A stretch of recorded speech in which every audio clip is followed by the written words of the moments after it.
So let's start chapter number 10. What do zombies eat? It's time to feed our zombies, and what do zombies like to eat most? Well, it just so happens that crypto zombies love to eat crypto kitties. Yes, I'm serious. In order to do this, we'll need to read the kitty DNA from the crypto kitties smart contract. We can do that because the CryptoKitties data is stored openly on the blockchain. Isn't the blockchain cool? Don't worry, our game isn't actually going to hurt anyone's CryptoKitty. We are only reading the CryptoKitty data, we are not able to actually delete it. Interacting with other contracts. For our contract to talk to another contract on the blockchain that we don't own, first we need to define an interface. Okay, let's look a simple example. Say there was a contract on the blockchain that looked like this one: lucky number, set number, get number. This would be a simple contract where anyone could store their lucky number and it will associate it with their Ethereum address. Then anyone else could look up that person's lucky number using their address. Now let's say we had an external contract that wanted to read the data in this contract using the get function, getNum function. First, we need to define the interface of the lucky number contract. Here it is. Notice that this looks like defining a contract with a few differences. For one, we are only declaring the function we want to interact with. Here it is. In this case, getNum, and we don't mention any of the other function or state variable. Secondly, we are not defining the function bodies. Instead of curly braces, we simply ending the function declaration with semicolon.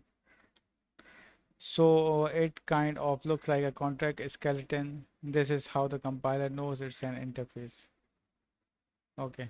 By building this interface in our DF's code, our contract knows what the other contract function look like, how to call them, and what sort of response to export. We'll get into actually calling an other contract function in the next lesson, but for now let's declare our interface for the CryptoKitties contract. Put it to the test. We have looked up the CryptoKitties source code for you and found a function called getKitty that returns all the kitties data including is Janice, which is what our zombie games need to form a new zombie. Okay, this is the function. The function looks a bit different than we have used to. You can see it returns a bunch of different values. If you are coming from a programming language like JavaScript, this is different. In Solidity, you can return more than one value from a function. So here it is. We are returning many values in it.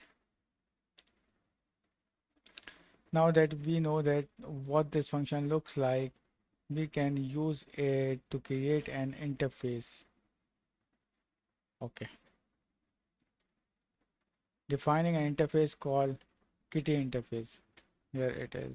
Now let's write a function contract that is the syntax of it. Okay, remember this looks just creating a new contract. We use the create contract keyword. Inside the interface, define a function getKitty, which would be a copy paste of the function above, but with a semicolon after a return statement instead of everything inside the variable. So let's just copy it from here and paste it here and just do this. Here it is. So that's it. Now let's check it. That's the syntax. Yes, it's a correct syntax. Now check it. Yes, it's correct. So uh, we have learned how we can create an interface if we are using any other smart contract from a blockchain. So let's see how we will use the others smart contract from blockchain. So we have finished 10 chapters. Now let's move on to chapter number 11.